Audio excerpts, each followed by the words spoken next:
how do I balance staying close to my ex-husband, who still needs support, while not sacrificing my own chance at dating? Yeah. All right, tell me more. Okay. So in 2020, my now ex-husband and I were heading toward a very amicable divorce. The only thing we were waiting for was our tenant's lease to expire, and then he would move into a home that we own. And then he had a stroke. Your husband did? Or your ex? Yes. Okay. Yes. What was the nature of the stroke? Was it debilitating? For the most part, yeah. It's still to this day, the doctors still look at that MRI and have no idea how he survived it. Okay. So I stayed, and because obviously I would never leave somebody like that. And rehabbed him, did all the rehabs, therapies, you name it, we did it. And he made a great turnaround. And so we did, after 2.5 years of the rehab and everything, we did end up getting the divorce. He did end up moving into our home that we own, which is 7 doors down from me.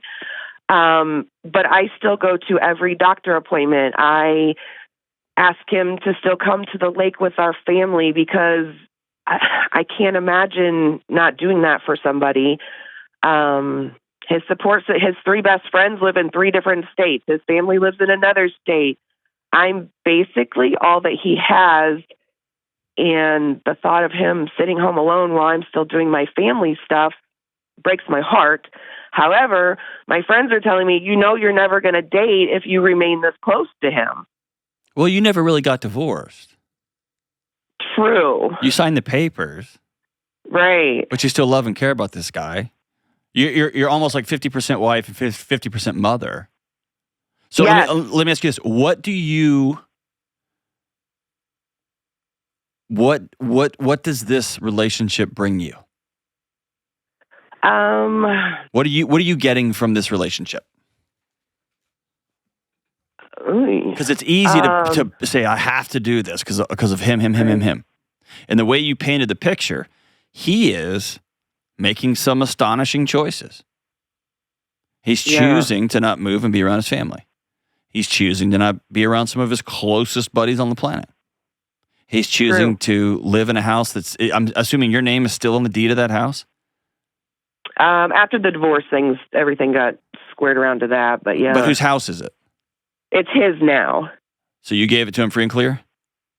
And I kept the one I'm in free and clear, yeah. Okay. So you gave him a home 7 doors down. And so all these things are choices. And so that he's making. Right. And so let me ask you, what are you getting from this? And there's not a wrong answer. I just want you to consider and be honest about, okay, here's what I'm getting from this relationship. That's a great question. I think for me, it might almost be some projection. Like I remember being, the little kid that nobody invited when they had plans, or even in college when there was a party and I didn't get invited, and how bad that hurt. Yeah. And I would never want somebody to feel that. I get that. But it sounds like you still love this guy. Why'd y'all get divorced? So 100% lack of intimacy. I mean, I cried, begged, pleaded, couples therapy, individual therapy, you name it. I tried it, and it wasn't there. Okay. So y'all weren't sleeping together? No, it had been 2 years at that point. Okay. Yeah. Yeah. Very lonely. Yeah. Yet you've kept up a sexless marriage. Right? Yeah. Yeah, he's a great person. He's just not my person, but I have a lot of love for him. He was he's the only guy that I've ever been married to, and because he was an excellent stepdad to my son. Like, there's nobody more important than my son. So he's a great stepdad, still super close to my son. He's a great guy. How old's your son? 32. Okay. Yeah. So when you say a great stepdad to your son was 27 at the time? Yep. So he was a buddy to your son? Yes. Like just an adult male friend? Yes, but also very cared about him, wanted to go down and see him at college, really genuinely cared about him, which was huge for me. Yeah. I would suggest that the greatest thing a step parent can do for stepkids, and I don't know if he would qualify as a stepkid at 28, but I'll just go with it, would be to really treat his mother well. Right. I hear that a lot. They're like, man, he's really a great dad to my kids. We just don't like each other anymore. And it's like, no. Being a really great dad is figuring out that part, right? But here we are. I guess here's the thing. I think your friends are right. You are still loving and caring and inviting and hanging out with and neighboring with your husband, your ex-husband. Right. And so it will be very strange for somebody else to enter into that, to be a third wheel into that relationship. Yeah. And I guess the question I ask you, do you want to date again? Honestly, right now, I'm really enjoying being single. So what does that mean? Thought of dating. Are you going to the club? Like, what does that mean?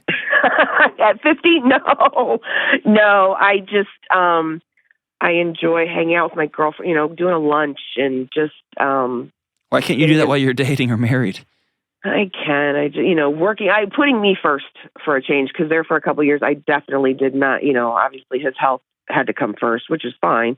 But I'm definitely enjoying putting myself first for a change. So the thought right now, honestly, the thought of dating is just not meh. Okay. So I guess this is something to not think about, but I would consider you being honest with yourself about from the outside. You're still married. You just live 7 houses down. Right. Or let me put it this way: you are playing all sides of the fence. It's like there's 4 houses that back up to each other, and there's 4 different backyards, and all their fences make like an X, right? Like make a cross at some point. Mm-hmm. And you have one arm in one backyard, one arm in the other backyard, one leg and one leg, and you're just straddling this fence. Mm-hmm. You're kind of his wife. You are kind of on the market.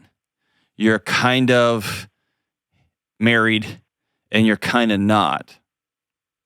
And so you've got a whole bunch of different boats in the water, but you don't have both feet in any of them. Right. Here's what I'm promising you is going to happen. You're going to wake up and be 60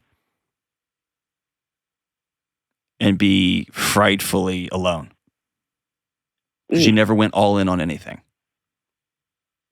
Right. Or no, let me take that back. You did go all in and you got hurt. Yeah. Yeah. And you sound like a pretty amazing person. Thank you. I try to be. And an incredibly codependent person too. So I guess my challenge to you would be really being honest with yourself. I guess I reject the notion that you can't date or be married, or the alternative is I get to focus all on me. Right. You know what I'm saying? Yeah, for sure. I don't think those are in opposition to each other. If you're in a marriage like where you are constantly being berated, you're underneath everything, everyone else's needs come before you, and you're just a doormat. Yes, I get that sense. Right. I think honestly, right now, it's just there was so much caretaking for those 2.5 years that it just feels good to just okay. Okay, but you're still caretaking. True. What does it look like to have a hard conversation where y'all sit down and say, okay,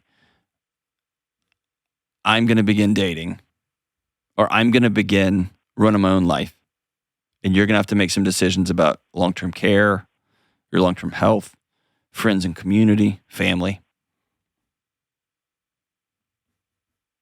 Yeah, that, the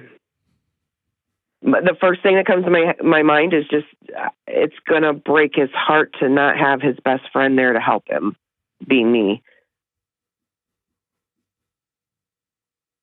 Do you still want to be helping him in that way? Yeah, yes and no. No, hold on. You've been people pleasing your whole life. Tell me the truth. Oh. Are you done? 100%. Or do you love it? I don't love it, but you're right. I have definitely been people pleasing the whole life. Because if he's a chore, if he is or if he's a courtesy invite, because you felt bad when you were a kid and you don't want somebody else to feel bad. Yes. Let me just be honest with you. He feels that. He knows he's an add-on. Yeah. Yeah. And that's cruel, to be honest with you, because in some way you're using him so that your young childhood, so your like inner child doesn't feel bad. Right. And that's not fair to him. No, that's very valid. I never thought about it like that. That's true. And if you got divorced, if you went through a painful divorce, because being 47, 46 and wondering what is so undesirable about me that my husband won't sleep with me, that's painful, right? Oh, that was miserable. Right. And you really put yourself out there and got atomic, extra, super vulnerable, and you felt rejected and rebuffed. And he might have had all sorts of other challenges. I'm not trying to berate him. I'm just like, your experience is really tough. Yeah. And so, even after all that, you're like, dude, I still love this guy. He's still my best friend. I'm not going to leave my best friend high and dry. And if somebody wants to date me, then they just have to know I'm a caretaker too. That person will be out there somewhere.